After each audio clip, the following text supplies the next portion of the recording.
च धर्मस्य सर्वधर्म स्वरूपिणे अवतार वरिष्ठाय रामकृष्णाय ते नमः। শ্রী শ্রী রামকৃষ্ণ লীলা প্রসঙ্গ প্রথম ভাগ, গুরুভাব পূর্বার্ধ। পূজনীয় স্বামী শারদানন্দজি মহারাজের রচনা। পৃষ্ঠা সংখ্যা 110। গুরুভাবে মথুরের প্রতি কৃপা। মথুরে তাহাকে ওই অবস্থায় চিনতে না পারিয়া জিজ্ঞাসা। কিছুক্ষণ পরে মথুরবাবু কার্যান্তরে অন্দরে গিয়া কথায় কথায় তাহার পত্নীকে জিজ্ঞাসা করিলেন, আরতির সময় তোমার পার্শ্বে দাঁড়াইয়া কে চামর করিতেছিলেন? মথুরবাবুর পত্নী তাহাতে হাসিয়া বলিলেন, তুমি চিনিতে পারো নাই? বাবা ভাবাবস্থায় ওইরূপে চামর করিতেছিলেন। তা হইতেই পারে, মেয়েদের মতো কাপড় চোপড় পরিলে বাবাকে পুরুষ বলিয়া মনে হয় না। এই বলিয়া মথুরবাবুকে আদ্যোপান্ত সমস্ত ঘটনা খুলিয়া বলিলেন।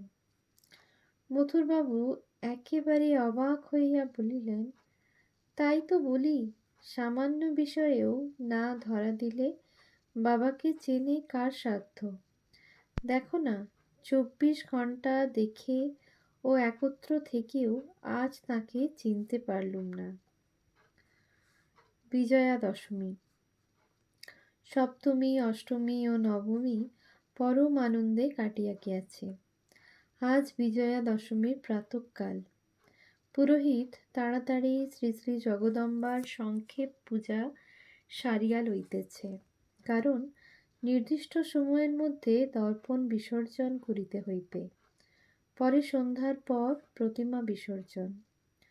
মথুরবাবুর বাটির সকলেরই মনে যেন একটা বিষাদের ছায়া।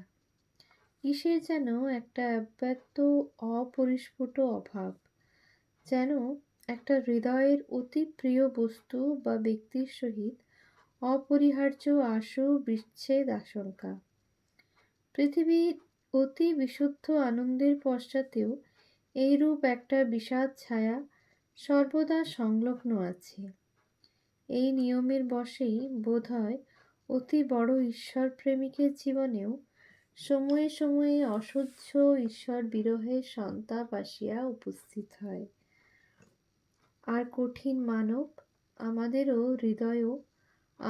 হৃদয়ও বিজয়ার দিনে প্রতিমা বিসর্জন দিতে যাইয়া উষ্ণ অশ্রু বর্ষণ করে। মথুর পত্নীর তো কথাই নাই। আজ প্রাতঃকাল হইতে হস্তে কর্ম করিতে করিতে অঞ্চলে অনেকবার নয়নাশ্রু মুছিয়া চক্ষু পরিষ্কার করিয়া লইতে হইতেছে। মথুরের আনন্দে ওই বিষয়ে হুঁশ না থাকা। বাহিরে মথুরবাবু কিন্তু অদ্যকার কথা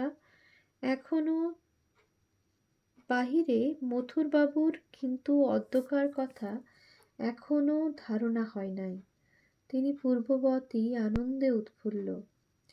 শ্রী শ্রী জগদম্বাকে গৃহে আনিয়া এবং বাবার অলোক সামান্য সঙ্গ ও অচিন্ত কৃপা বলে তিনি আনন্দে আত্মহারা হইয়া আপনাতে আপনি ভরপুর হইয়া রহিয়াছেন।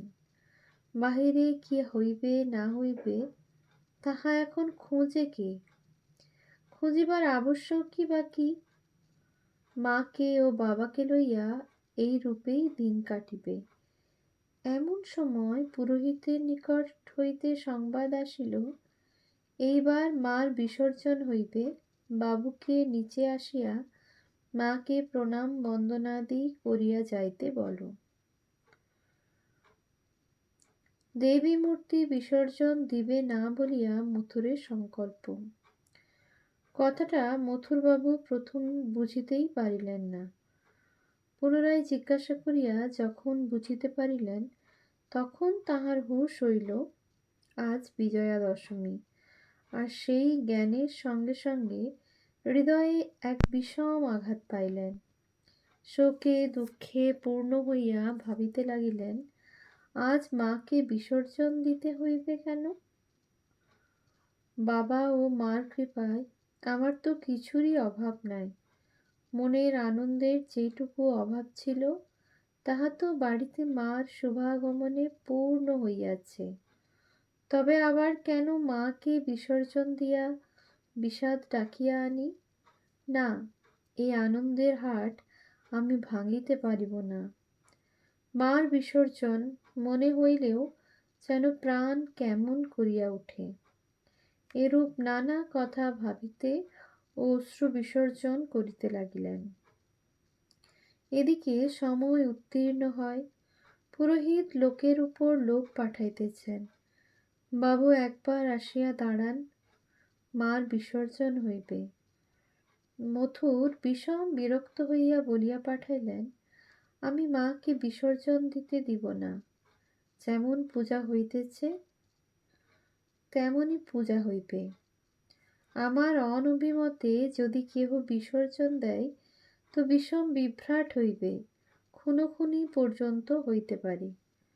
এই বলিয়া মথুরবাবু গম্ভীরভাবে বসিয়া রহিলেন। ভৃত্য বাবুর ঐরূপ ভাবান্তর দেখিয়া সভয়ে সরিয়া দাঁড়াইল এবং পূজার দালানে যাইয়া সকল কথা পুরোহিত মহাশয়কে জানাইল। সকলে অবাক। সকলে বুঝাইলেও মথুরের উত্তর। তখন সকলে পরামর্শ করিয়া বাবু বাটির ভিতরে যাহাদের সম্মান করিতেন তাহাদের বুঝাইতে পাঠাইলেন। তাহারাও যাইলেন, বুঝাইলেন, কিন্তু বাবুর সে ভাবান্তর দূর করিতে পারিলেন না। বাবু তাহাদের কথায় কর্ণপাত না করিয়া বলিলেন, কেন? বাবু তাহাদের কথায় কর্ণপাত না করিয়া বলিলেন, কেন? আমি মার নিত্য পূজা করিব। মার কৃপায় আমার যখন সে ক্ষমতা আছে, তখন কেন বিসর্জন দিব? কাজেই তাহারা আর কি করেন, বিমর্ষভাবে ফিরিয়া আসিয়া সিদ্ধান্ত করিলেন মাথা খারাপ হইয়াছে। কিন্তু ঐরূপ সিদ্ধান্ত করিলেই বা উপায় কি? হঠকারী মথুরকে বাটির সকলেরই ভালো রকম জানা ছিল। সকলেই জানিত ক্রুদ্ধ হইলে বাবুর দিক বিদিক জ্ঞান থাকে না। কাজেই তাহার অনভিমতে দেবীর বিসর্জনের হুকুম দিয়া কে তাহার কোপে পড়িবে বল? সে বিষয়ে কেহই অগ্রসর হইলেন না। গিন্নির নিকট অতিরঞ্জিত হইয়া সংবাদ পৌঁছিল। তিনি ভয়ে ডরে অভিভূতা হইয়া ঠাকুরকে বুঝাইয়া বলিতে অনুরোধ করিলেন। কারণ বাবা ভিন্ন তাহাদের বিপদ হইতে উদ্ধার করিবার আর কে আছে? বাবুর যদি বাস্তবিকই মাথা খারাপ হইয়া থাকে। ঠাকুরের মথুরকে বুঝানো। ঠাকুর যাইয়াই দেখিলেন মথুরের মুখ গম্ভীর, রক্তবর্ণ, দুই চক্ষু লাল এবং কেমন যেন উন্মনা হইয়া ঘরের ভিতর বেড়াইয়া বেড়াইতেছেন। তাহাকে দেখিয়াই মথুর কাছে আসিলেন এবং বলিলেন, বাবা, যে যাহাই বলুক, আমি মাকে প্রাণ থাকিতে বিসর্জন দিতে পারিব না। বলিয়া দিয়াছি নিত্য পূজা করিব। মাকে ছাড়িয়া কেমন করিয়া থাকিব? ঠাকুর তাহার বুকে হাত বুলাইতে বুলাইতে বলিলেন, ও, এই তোমার ভয়? তা মাকে ছেড়ে তোমায় থাকতে হবে কে বললে? আর বিসর্জন দিলেই বা তিনি যাবেন কোথায়? ছেলেকে ছেড়ে মা কি কখনো থাকতে পারে?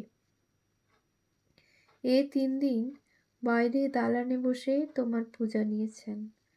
আজ থেকে তোমার আরো নিকটে থেকে সর্বদা তোমার হৃদয়ে বসে তোমার পূজা নেবেন।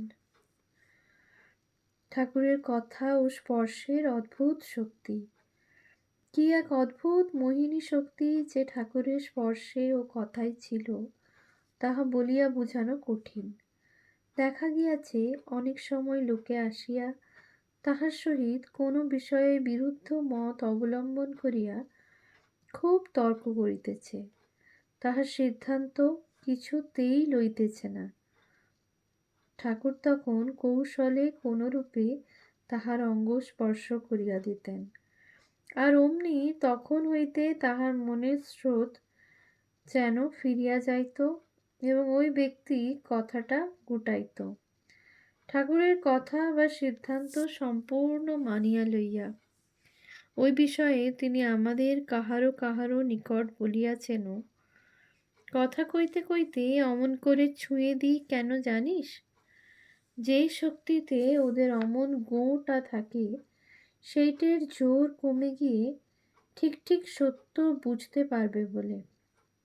এইরূপে স্পর্শ মাত্রেই অপরের যথার্থ সত্য উপলব্ধি করিবার পথের অন্তরায়স্বরূপে দণ্ডায়মান শক্তিসমূহকে নিজের ভিতর টানিয়া লইয়া তাহাদের প্রভাব কমাইয়া দেওয়া বা ওই সকলকে চিরকালের মতো একেবারে হরণ করার সম্বন্ধে অনেক দৃষ্টান্ত ঠাকুরের জীবনে দেখিয়াছি ও শুনিয়াছি। দেখিয়াছি যে সকল কথা অপরের মুখ হইতে বাহির হইয়া কাহারও মনে কোনো রূপ ভাব উদয় করিল না, সেই সকলই আবার তাহার মুখনিসৃত হইয়া মানব হৃদয়ে এমন অদম্য আঘাত করিয়াছে যে সেই ক্ষণ হইতে শ্রোতার জীবনের গতি পরিবর্তিত হইয়া গিয়াছে। সে সকল পাঠককে সবিস্তারে বলিবার অন্য কোনো সময় চেষ্টা করিব। এখন মথুরবাবুর কথাই বলিয়া যায়।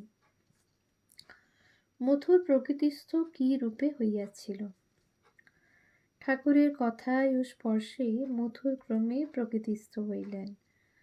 তাহার ওই রূপে প্রকৃতিস্থ হওয়া ঠাকুরের ইচ্ছা এবং স্পর্শে কোনরূপ দর্শনাদি হইয়াছিল কিনা তাহা আমাদের জানা নাই। তবে মনে হয় উহাই সম্ভব। মনে হয় শ্রী শ্রী জগদম্বার মূর্তি তাহার হৃদয় কন্দর অপূর্ব আলোকে উজ্জ্বল করিয়া বিদ্যমান। দেখিতে পাইয়াই তাহার আনন্দ আরও শতগুণ উচ্ছ্বলিত হইয়া উঠিয়া বাহিরের প্রতিমা রক্ষা করিবার মনে যে ঝোঁক উঠিয়াছিল তাহা কমিয়া গিয়াছিল। যথার্থ গুরু এই রূপে উচ্চতর লক্ষ্যের উজ্জ্বল ছটায় শেষে দৃষ্টি আকৃষ্ট করিয়া দেন। কাজেই তখন নিম্নাঙ্গের ভাব দর্শনাদি তাহার মন হইতে আপনা আপনি খসিয়া যায়। মথুরের ভক্তি বিশ্বাসের অবিচলতা ঠাকুরকে পরীক্ষার ফলে। মথুরের ভক্তি বিশ্বাস আমাদের চক্ষে অদ্ভুত বলিয়া প্রতীত হইলেও উহা যে নানা রূপে ঠাকুরকে যাচাইবার ফলেই উপস্থিত হইয়াছিল সে বিষয়ে আর সন্দেহ নাই। মথুর ধন দিয়া, সুন্দরী রমণী দিয়া, নিজের ও বাটির সকলের উপর অকুণ্ঠ প্রভুতা দিয়া ঠাকুরের আত্মীয়বর্গ যথা হৃদয় প্রভৃতির জন্য অকাতরে অর্থ ব্যয় করিয়া সকলভাবে ঠাকুরকে যাচাইয়া দেখিয়াছিলেন। ইনি অপর সাধারণের ন্যায় বাহ্যিক কিছুতেই ভুলেন না। বাহ্যিক ভাব ভক্তির কপট আবরণ ইহার সূক্ষ্ম দৃষ্টির কাছে অধিকক্ষণ আত্মগোপন করিয়া রাখিতে পারে না। আর নরহত্যাদি দুষ্কর্ম করিয়াও মন মুখ এক করিয়া যথার্থ সরলভাবে যদি কেহ ইহার শরণ গ্রহণ করে তবে তাহার 7 খুন মাপ করিয়া তাহাকে সাদরে গ্রহণ করেন। দিন দিন উচ্চ লক্ষ্য চিনিবার ও ধরিবার সামর্থ্য দেন এবং কি এক বিচিত্র শক্তি বলে তাহার জন্য অসম্ভবও সম্ভব হইয়া দাঁড়ায়।